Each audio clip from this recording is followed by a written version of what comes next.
The first piece of functionality I'm going to ask you to wake up is the chat box. So you'll see chat on the bottom toolbar. Just bring up your chat box for me. And what I'm really interested in is what you've had for breakfast this morning. So just tell me that in the chat, please. Tell me, what have you had for breakfast this morning? And that way I can see that your chat box is up and awake. Mel says bacon and eggs. Oh, nice birthday breakfast.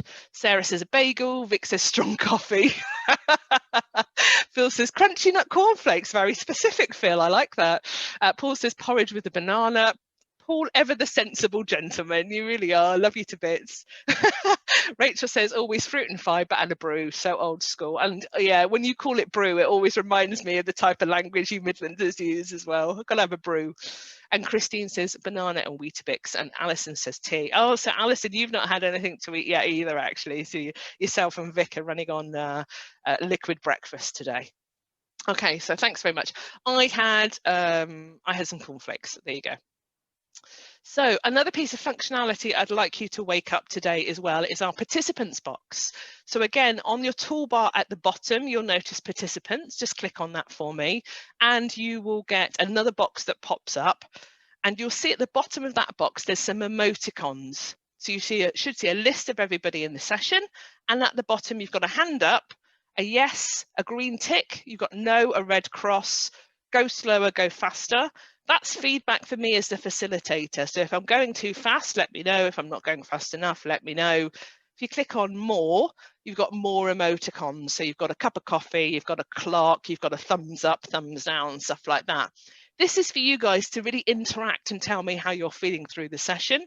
And what I'll be doing is I'll just be checking in with you guys regularly to ask you to give me a green tick if you're feeling okay about things, give me a red cross if you're answering a no to a question, that kind of stuff as well. So if you want to keep up your chat box, we're going to use that for answering questions, asking questions, continue the chat, continue the networking in there, and also keep up the participants. They should pop up on your right hand side of your screen depending on the screen layout that you've got as well, but you can play around with your screen layout should you want to. The next piece of functionality, and again, if you've got any questions or queries as we go through, guys, please just jump in, is the annotation. So what I'd like you to do is just hover your mouse to the top of the screen for me. You'll see a floating green drop down that says that you're viewing Erica Farmer's screen. Next to that, you've got view options. Next to that, you've got another box that pops down. When you click the little arrow, you'll see the option that says annotate. I'd like you just to bring up your annotate toolbar. And what that allows you to do is interact with the screen. So you can type, you can draw, you can pop a stamp, you can pop an arrow. So what I'd like to see now is everybody interacting on the screen with one of those functionalities, please. So have a little type, have a little, say hello to each other, have a little draw, get as creative as you'd like.